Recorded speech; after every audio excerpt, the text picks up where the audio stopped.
ओम शांति। आज प्यारे मीठे बाबा की अव्यक्त मुरली मंथन की डेट है 13 अगस्त 2023।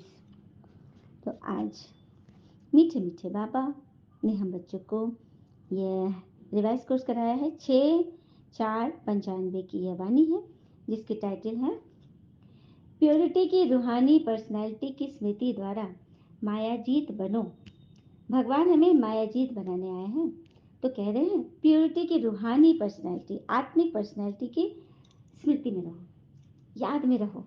और कैसे याद में रहेंगे, इसके लिए सबसे पहले हम एक प्रसंग सुन लेते हैं कि हमारा ये जो मन है ना, उसमें भगवान ने अथाह शक्ति डाल दी है, अपार अनगिनत शक्तियां हैं, लेकिन हम उसको यूज नहीं करते। हाँ, हमारा अवचेतन मन जो है ना, सबकॉन्शियस माइंड, उसमें बाबा ने भरपूर ताकत भर दी है। और सबकॉन्शियस माइंड में जो मैसेज डालते हैं ना, वो वर्क करता है जस्ट लाइक अ डिलीवर बॉय। हम कुछ भी ऑनलाइन मंगाते हैं, एक डिलीवर बॉय आता है, हाँ, क्योंकि उसको जो संदेश दिया गया है वो वही लेकर आएगा।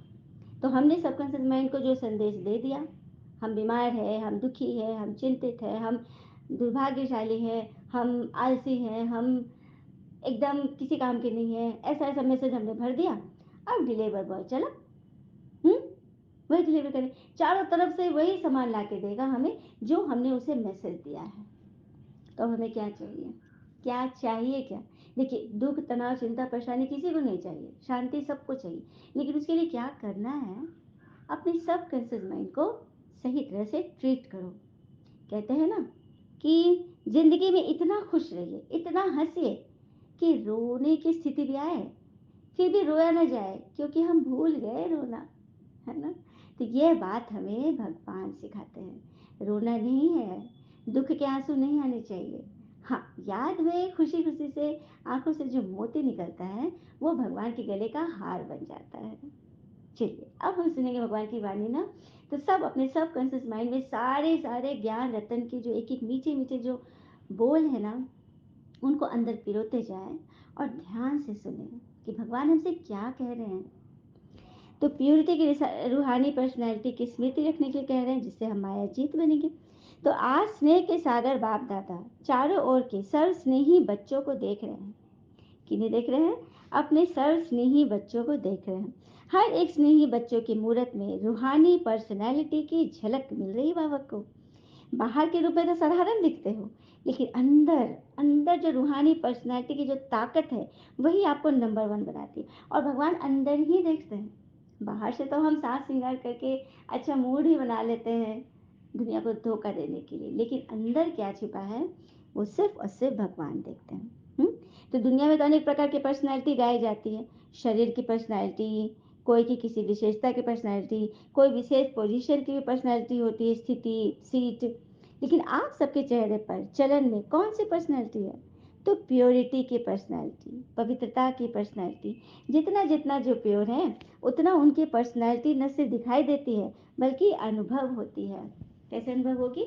उनकी दृष्टि, वृत्ति, कृति, क्योंकि उनकी वृत्ति, अंदर की सोच एकदम पवित्र है, प्योर है, तो उनकी दृष्टि में एकदम मासूमियत है। उनकी दृष्टि में हर किसी के लिए समभाव है। हाँ, और कृति, जहाँ दृष्टि और वृत्ति होगी पवित्र, तो कृति कर्म हमेशा पवित्र होंगे। तो ऐसे लोग दिखे हैं कभी? तो अपने आप में देखो, आईने में देखो, क्या आपको ऐसी और रूहानी पर्सनैलिटी अनुभव होती है खुद से? आप जैसी पर्सनैलिटी सत्युग, आपकी जैसी पर्सनैलिटी सत्युग से अब तक कोई की है? जो आपकी पर्सनैलिटी है वो किसी की है? सारे कल्प में चक्कर लगाओ, क्या आप जैसी पर्सनैलिटी है किसी की? नहीं ना। तो अपने आप को रूहानी पर्सनैलिटी का नशा वाला समझते हो? अनादिकाल में तो परमधाम में भी आप विशेष आत्माओं की पर्सनैलिटी सबसे ऊंची थी। सही बात है।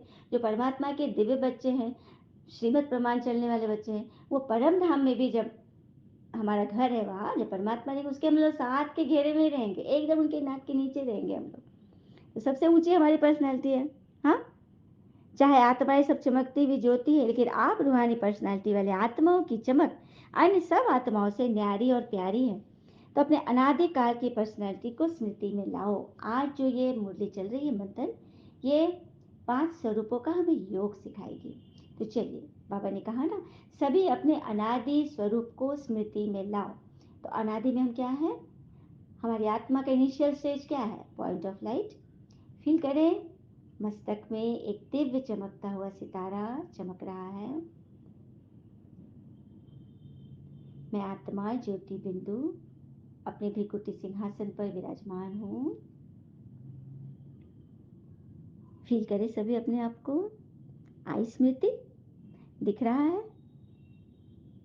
अब चले अपने घर, परमधाम में पहुंच जाए।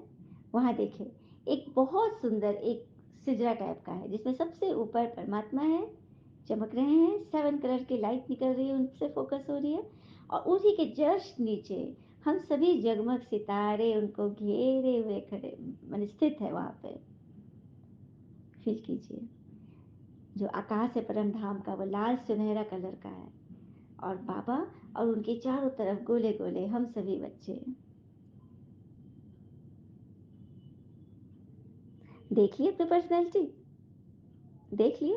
तो अब अनादिकाल से अब आदिकाल में आ जाओ और फील करें कि वहां पर से परमात्मा के नीचे वाले स्थान से और वहां से एक एक सितारा नीचे उतर रहा है, एक एक ब्राह्मण अथवाएं नीचे उतर रही है, परम धाम से नीचे एकदम आकाश से होते हुए नीचे आ गए। कहाँ आ गए? धरती पर। लेकिन वो धरती ऐसी धरती नहीं है, वो है स्वर्ग, क्योंकि स्वर्ग भी धरती पर ही होता है। लेकिन वो सत्युग है, युग की शुरुआत वहां से शुरू हो गई। अब हम अपने सत्युग घर में आ गए, स्वर्ग में। और जैसे नीचे पहुंचे, धरती पर पहुंचे, तो हम सब किस में बदल गए? एक एक आत्मा देवता देवी रूप में बदल गए। अपने आप को देवी देवता के रूप में देखे, चमकते हुए, भरपूर आभूषणों से लदे हुए, दिव्य चमकती हुई दृष्टि वृत्ति, हमारे चेहरे मनमोहक, सुंदर मुकुट धारण किए हुए। तो आदिकाल की पर्सनालिटी दिखी, कितने सुंदर लग रहे हो, कितने सजे हुए हो, कितने सुख शांति प्रेम आनंद स्वरूप में टिके हो। तो आदिकाल में भी अपनी पर्सनालिटी दिखी तुम्हें? बाबा पूछे, दिखी तुम्हें? कहे, हाँ जी बाबा दिख रही है। स्पष्ट दिखाई देती है या 5,000 वर्ष हो गए तो थोड़ा स्पष्ट नहीं है, ऐसा है क्या? बाबा पूछ रहे हैं। स्पष्ट दिखाई दिया सभी को कि हम स्वर्ग में हैं, देवी देवता रूप में हैं, आभूषणों से सजे हुए, मुकुट है, हमारा राज सिंहासन वहाँ इंतजार कर रहा है, और हम धीरे धीरे कदम बढ़ाते हुए अपने सिंहासन की ओर बढ़ रहे हैं। स्पष्ट है ना सभी को? तो होशियार हो ना सभी। तो आदिकाल को भी तो देख लिया। अब बाबा कह रहे हैं मध्यकाल में आ जाओ, अब वापस आइए। अब आपकी पर्सनैलिटी क्या कर रही है? देखे, मध्यकाल में पूजा की घंटी सुनाई दे रही है, धूप दिखाई दे रहा है, भक्ति हो रही है। किन की भक्ति? आपके जड़ चित्र, आपके जो देवी देवता के चित्र हैं, मूर्तियां जिनकी पूजा होती है, कितने विधि पूर्वक पूजे और सजे जा रहे हैं, गाए जा रहे हैं। देखे अपना दिव्य स्वरूप सभी देखे। एक एक मंदिर, जो भी आपको मंदिर पसंद है वहां पर अपने आप को देखे, एक जड़ मूर्त के रूप में आप स्थित हो। आपकी सुंदर सी मूर्ति बनी है और उसको पंडित जी कितने ध्यान से उसको सजा रहे हैं, श्रृंगार कर रहे हैं, हाँ, भोग लगा रहे हैं, कीर्तन हो रहा है, आप ही का हो रहा है। चाहे कितने भी धर्मात्मा महात्मा नेताएं पर्सनालिटी वाले गाए जाते, लेकिन आपके जड़ चित्रों को आत्मा जिस विधि से पूजा कर रहे हैं वैसा किसी का नहीं होता है, वैसी पर्सनालिटी किसी की नहीं है। आपके जड़ चित्रों जैसा श्रृंगार किसी का नहीं होता है। तो मध्यकाल में भी आप आत्माओं के प्योरिटी के पर्सनालिटी की विशेषता कितनी श्रेष्ठ है। अपना चित्र देखा सभी ने? देखा अपने मूर्ति रूप देखा सभी ने? हाँ जी बाबा, देखा आपकी पूजा हो रही है, हाँ। लेकिन हाँ, सिर्फ बड़े इष्ट देवों की पूजा होती है। हम्म, तो बनना है ना इष्ट देव देवी, मतलब क्रीम बच्चे बनना है ना इस पढ़ाई से। तो मध्यकाल भी आपका अति श्रेष्ठ हो गया। और लास्ट जन्म में देखो, ब्राह्मण जन्म में आ जाओ। फील कीजिए, परमधाम में हम आत्माएं तो नीचे आ गए थे कि परमात्मा ऊपर ही थे। अब देखिए ऊपर से परमात्मा अपने 7 कलर्स की लाइट को नीचे छोड़ते हुए हम सब पे डालते हुए नीचे उतर रहे हैं। ये देखिए परमात्मा नीचे उतरते जा रहे हैं, चांद तारों सूरज से नीचे उतरते हुए कहाँ प्रवेश किए? बाबा को जगह कहाँ चाहिए? किस शरीर में बाबा प्रवेश करते हैं? तो लेखराज दादा को देखे बैठे हुए अपने आसन पर, और परमात्मा सीधे उतरकर उनके भृकुटी में समा गए। और ब्रह्मा बाबा की दृष्टि खुली और उसके भीतर से कौन देख रहा है हमें? स्वयं परमात्मा, निराकार शिव, जिसे दुनिया भोले बाबा कह के पुकारती है, विश्वनाथ, सोमेश्वर, गोपेश्वर, त्र्यंबकेश्वर, वैद्यनाथ, यही है वो भोले बाबा जो इस बूढ़े तन में छिप कर बैठे हैं अंदर। दिख रहा है सभी को? हम्म। तो उनके मुख से जो ये गीता ज्ञान निकल रहा है, अब देखिए उनके मुख से ये ज्ञान मुरली निकल रही है और उस मुरली को हम बच्चे सुन रहे हैं। बाबा ने लेकरा दादा का नाम रखा ब्रह्मा, क्योंकि शास्त्रों में भी है ना, ब्रह्मा द्वारा सृष्टि की स्थापना। तो परमात्मा ने जब उनमें प्रवेशता ली तो उनका नाम रख दिया ब्रह्मा। तो हम बच्चे उन्हें प्यार से ब्रह्मा बाबा कह के पुकारते हैं। तो उस बाबा के मुख से जो भगवान का ज्ञान निकला, यही है वो मुरली जिसकी आप मंथन सुन रहे हो। इसी मुरली का निचोड़ है, सार है, जो ये मंथन के रूप में आप सबों के सामने हर दिन हाजिर हो जाता है। जैसे कि भगवान का ज्ञान एक दिन में मिस नहीं होता, तो ये मंथन भी मिस नहीं होती है। तो देखा आपने ब्राह्मण जीवन की पर्सनैलिटी, और उस गीता ज्ञान को सुनकर, उस ज्ञान मुरली को सुनकर, उसका मक्खन खाकर आप बच्चे बन गए ब्राह्मण, जाति के नहीं, कर्म से ब्राह्मण, कर्म से, क्योंकि भगवान ने जाति नहीं बनाई, ये तो हम आत्माओं ने बनाया है। हाँ, तो नामधारी ब्राह्मण नहीं हो आप, कामधारी ब्राह्मण हो, और आप ही के नाम का यादगार है कि वे ब्राह्मण कहलाते हैं। जब संगम पे आप ब्राह्मण बने ना, तभी वही ब्राह्मण कहला रहे हैं। हाँ, आपके नाम से, आपकी पर्सनैलिटी के कारण ही वो श्रेष्ठ गाए जाते हैं। तो ब्राह्मण जन्म की पर्सनैलिटी कितनी श्रेष्ठ है। आदिकाल, अनादिकाल, मध्यकाल और अब अंतकाल, सारे कल्प में आपकी पर्सनैलिटी कैसी रही, कैसी रही, महान रही ना। तो लौकिक पर्सनैलिटी वालों का अगर नाम भी आता है तो कोई विशेष बुक में उन्हों का नाम आता है, मतलब दुनिया में कोई विशेष काम करते हैं तो उनका गिनीज बुक में, नोबेल प्राइज में, इस सब में नाम आता है ना। लेकिन आपका नाम किस में आता है? साधारण बुक में नहीं है, दुनिया के बुक में नहीं आएगा, शास्त्रों में भी नहीं आएगा। आपका नाम आएगा पूरे कल्प के विजयी के रूप में। हम्म। आपकी तुलना लौकिक पर्सनैलिटी वालों से हो ही नहीं सकती। आपका गायन शास्त्रों में होता है, और शास्त्रों को कितना रिगार्ड देते हैं। शास्त्र बने ही किसके लिए? देवी देवताओं के नाम की तो शास्त्र में बखान है, महिमा है, तो वो आप ही की तो है।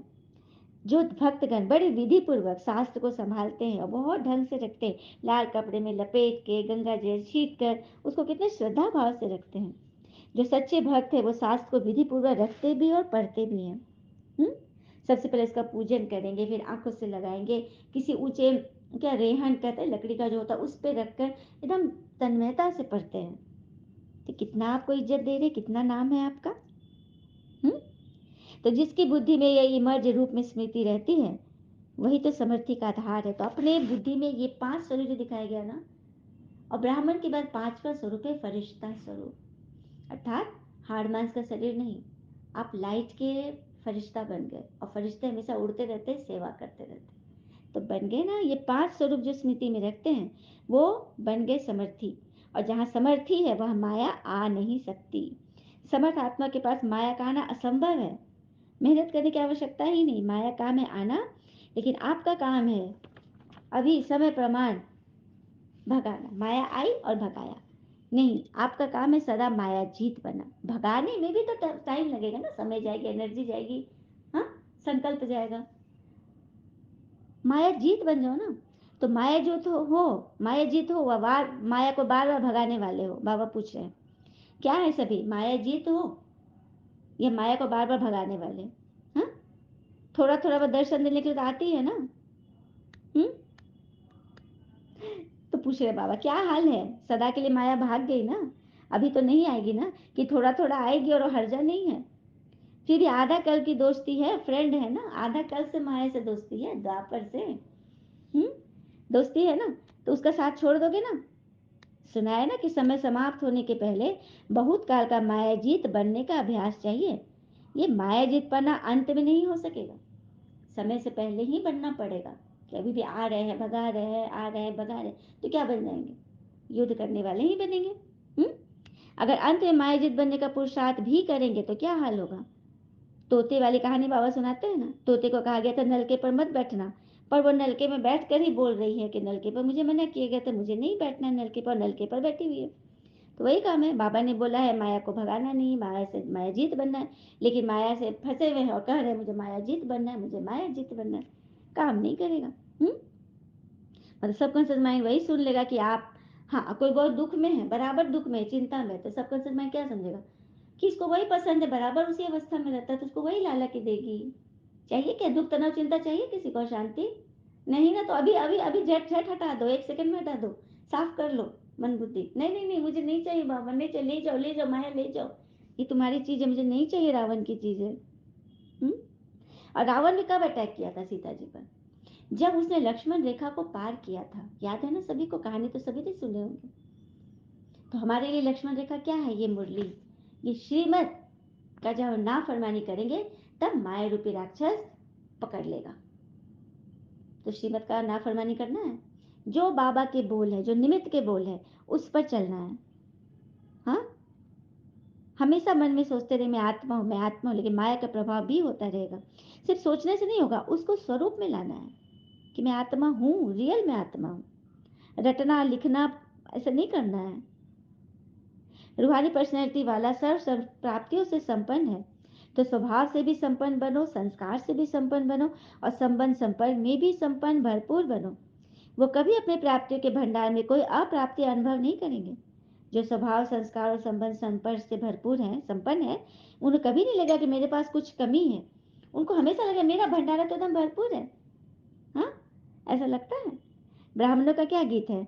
अप्राप्त नहीं कोई वस्तु ब्राह्मणों के खजाने में। ये गीत मुख से नहीं मन से गाते हो ना? बाबा पूछ रहे हैं। मुख से नहीं गाना, सबको बताने के लिए नहीं बोला अरे पाना था सुपा लिया, हाँ अब कुछ क्या बाकी है, अब तो सब मिल गया, नहीं, ये सिर्फ मुख के बोल है, मन के गीत नहीं। मन में तो अंदर कुछ ना कुछ इच्छा है सूक्ष्म में। तो जो गाते हो सदा काल के लिए कि पाना था सो पा लिया, वो हाथ उठाओ। हाँ जी बाबा, बाबा कह रहे दोनों हाथ उठाओ, लंबा हाथ उठाओ, सभी हाथ उठा के दिखाए। बाबा सबकी फोटो खींच रहे हैं। हाँ जी बाबा, कुछ नहीं चाहिए बाबा, आपने हमें भरपूर कर दिया है। जो भी कुछ बात होगी तो हम आपसे ही शेयर करेंगे, आप ही से बोलेंगे, क्योंकि आप ही सब कुछ पूरा करते हो, करने वाले हो। तो बाप दादा चारों ओर के बच्चों की प्योरिटी के पर्सनालिटी चेक कर रहे थे, और प्योरिटी की परिभाषा को भी अच्छी तरह से बाबा ने बताया है ना। तो प्योरिटी, प्योरिटी सिर्फ पवित्रता नहीं है, पवित्रता नहीं है मन वचन कर्म की। क्या है? पवित्रता की निशानी है स्वच्छता, सत्यता। अगर सारे दिन में, चाहे उठने में, चाहे बैठने में, चाहे बोलने में, चाहे सेवा करने में, चाहे स्थूल सेवा की व सूक्ष्म सेवा की, लेकिन अगर विधि पूर्वक नहीं की, विधि में भी अगर जरा सा अंतर रह गया, वो भी स्वच्छता अर्थात पवित्रता नहीं। विधि में भी अंतर नहीं करना है, विधि से फिर सिद्धि नहीं मिलेगी। व्यर्थ संकल्प भी अपवित्रता है। समझ गया अपवित्रता क्या है? व्यर्थ संकल्प भी अपवित्रता है। क्यों? क्योंकि आप सोचेंगे कि हमने पाप तो किया नहीं है, किसी को दुख तो दिया नहीं है, लेकिन अगर व्यर्थ चला तो उसमें समय गया, संकल्प गया, संतुष्टता गई, तो आपकी पवित्रता की फाइनल स्टेज के डिग्री में फर्क पड़ जाएगा। क्या क्या गया भैया? समय गया, संकल्प गया, संतुष्टता गई, तो आपको जो डिग्री मिलने वाली है फाइनल स्टेज की, उसमें फर्क पड़ जाएगा। 16 कला तो बन नहीं सकेंगे, हाँ 15 कला, 14 कला, 15.5 कला नंबरवार हो जाएगा, मतलब उसमें रैंकिंग हो जाएगी। तो अपवित्र सिर्फ किसको दुख देना या पाप कर्म करना नहीं, लेकिन स्वयं में सत्यता, स्वच्छता विधि पूर्वक अगर अनुभव करते हो तभी पवित्र हो। एक अव्यक्त वाणी भी सुन रहे थे, उसमें था कि चाहे कितनी बड़ी बात आ जाए, कोई परिस्थिति आए, लेकिन अपनी स्वस्थिति को गिरने मत देना, क्योंकि स्वस्थिति की ही अटेंशन रखनी है। स्वस्थिति ही हमें उस परम सत्य से मिलाएगी, तो स्वस्थिति को बराबर बनाए रखना है। इसलिए अमृत वेले से रात तक अपने संकल्प, बोल, कर्म, सेवा सबको चेक करो, मोटे रूप से नहीं चेक करो। अगर मोटे रूप से चेक करेंगे तो देखो चंद्रवंशी की मोटी निशानी तीर कमार मिल जाएगा, और सूर्यवंशी को कितनी छोटी सी मुरली दी है, देखा। मोटे रूप से चेक क्या है? वो भक्ति मार्ग वाले, किसी से दुख नहीं दिया, कोई पाप नहीं किया, चोरी नहीं की, झूठ नहीं बोली, हाँ, कोई बुरा काम नहीं किया, गलत चीज नहीं खाया। तो ये सब क्या है? मोटे रूप के चेकिंग है। तो मोटे रूप से करोगे, जैसे दुनिया वाले तो जो ज्ञान नहीं जाते, बाबा को नहीं पहचानते, वो तो स्वर्ग में आएंगे ही नहीं, लेकिन ब्राह्मण आत्मा भी यदि मोटे रूप से चेक करेगी तो चंद्रवंशी में आ जाएगी, और उसे मोटी निशानी क्या मिलेगी? तीर कमान मोटे मोटे मिल जाएंगे। और सूर्यवंशी जो है सूक्ष्म रूप से चेकिंग करेंगे, हर क्या क्यों कैसे ऐसे वैसे से बाहर हो जाएंगे, उपराम हो जाएंगे, तो उनको बाबा ने क्या दे दी, छोटी सी मुरली, मीठी सी, सुरीली। मुरली कितनी हल्की होती है, तीर कमान कितना मेहनत का है। पहले तो निशाना लगाते रहो, दूसरा बोझ उठाते रहो। सच बात है, तो निशाना लगाने का भी तात रहे और बोझ उठाए कर कंधे पे फिर रहे हैं। तो चेकिंग किया, बाबा पूछ रहे हैं। अभी महीन बुद्धि वाले बनो, क्योंकि समय समाप्त अचानक होना है, बताकर नहीं होता है। क्योंकि अचानक ही कोई पार्ट आ जाएगा, फाइनल पेपर बताकर नहीं होता है।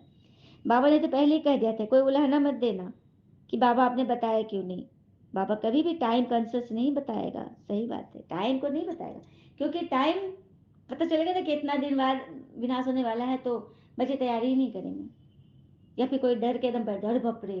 अभी हमने सुना कि बहुत भयानक कुछ परिस्थिति आने वाली है, जिसमें हम सभी को एकजुट होकर एकदम एक संकल्प से अपना नेता चुनना है।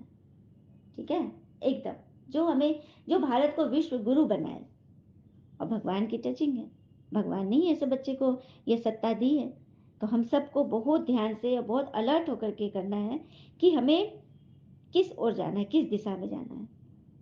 तो बाप दादा अगले वर्ष चेक करेंगे, वायदा निभाया, सिर्फ मुख मीठा किया। एक तो वादा निभाना होता है, सिर्फ बोल दिए कर लिए, लेकिन मुख मीठा किया, मन मीठा किया।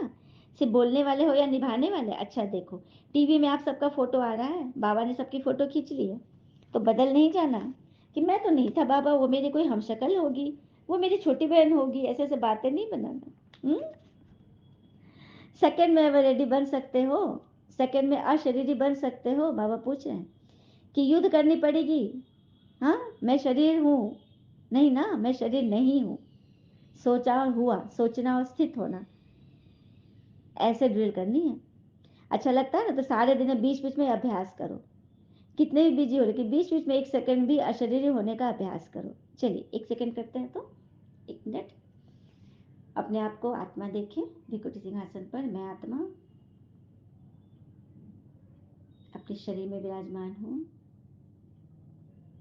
मैं आत्मा चमक रही हूँ और मेरी चमक पूरे देह में फैल रही है।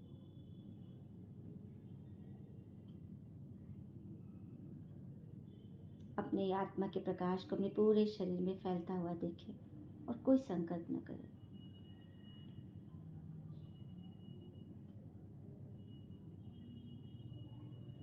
हर एक कर्म इंद्रिया को आत्मा प्रकाशित कर रही है, मतलब उसकी हर क्वेश्चंस को मिटा रही है, उसे अंधकार से प्रकाश में ला रही है। मस्तक, नैन, मुख, गला, पेट, पीठ, हाथ, पैर, घुटने, पंजे सब प्रकाशित हो गए। अब मैं प्रकाश के स्वरूप से इस कमरे से ऊपर उठ जाती। धीरे धीरे मेरा सूक्ष्म शरीर भी लुप्त हो रहा है।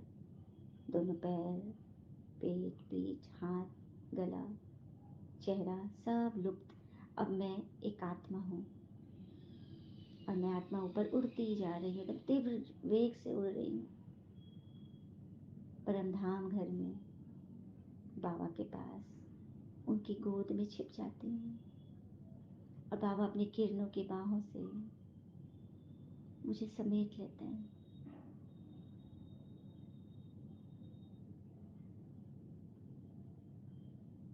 जैसे कि एक माँ अपने बच्चे को अपने आंचल में छुपा लेती।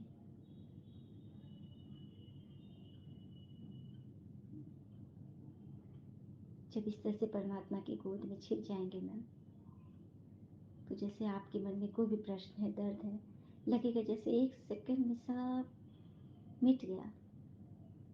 भगवान ने वो सब कुछ मुझसे हर लिए, तभी तो उनको हर हर महादेव कहते हैं।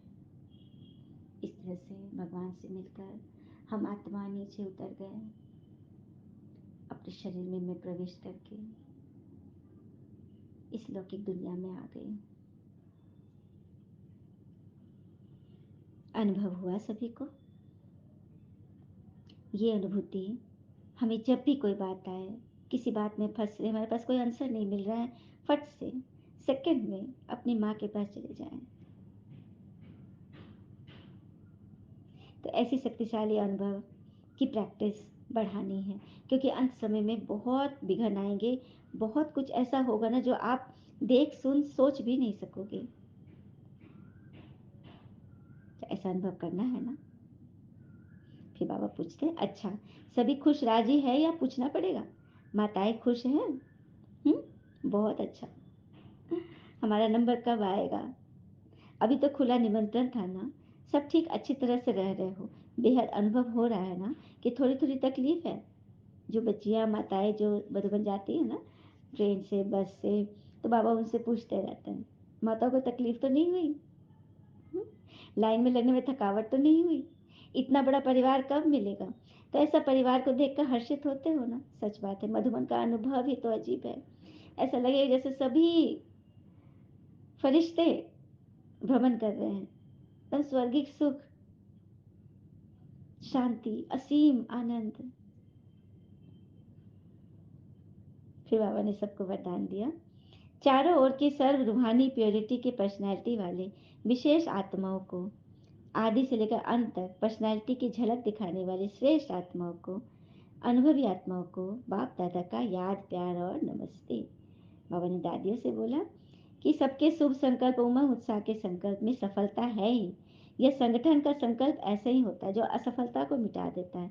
जैसे किला होता है ना, तो किला कमजोर तब होता है जब एक ईंट हिल जाती है, और जब सब ईंटें मजबूत होती है तो किला कभी नहीं हिलता। तो हमारे संकल्प के एक संकल्प की ईंट हिलने नहीं चाहिए, नहीं तो हमारा पूरा स्वरूप हिल जाएगा। वरदान, स्वराज अधिकारी बन कर्मेंद्रियों को ऑर्डर प्रमाण चलाने वाले, अकाल तख्त सो दिल तख्त नशीन भव। स्वराज अधिकारी बन कर्मेंद्रियों को ऑर्डर प्रमाण चलाने वाले, अकाल तख्त सो दिल तख्त नशीन बनो।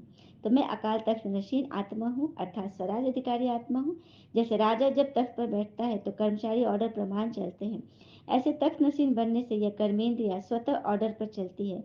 जो अकाल तख्त नशीन रहते हैं, समझो वह बाबा का दिल तख्त है जहाँ आत्मा विराजमान है। स्लोगन, निर्णय करने, परखने और ग्रहण करने की शक्ति को धारण करना ही होली हंस बनना है। निर्णय करने, परखने और ग्रहण करने की शक्ति को धारण करना ही होली हंस, अर्थात हर बात में हर किसी के गुणों को देखना, गुणग्राही बनना, गुण देखना, गुण फैलाना, गुणों का ही चिंतन करना, तो क्या बन जाएंगे? गुणवान। अच्छा, ओम शांति। शुक्र मीठे बाबा। बाबा आज की मुरली थोड़ी लंबी है लेकिन अति विशेष है। इसमें योग का प्रयोग कई बार किया गया है। आशा है आप सभी इस योग का जरूर अवश्य लाभ लेंगे। ओम शांति। शुक्रिया बाबा, शुक्रिया मीठे बच्चे।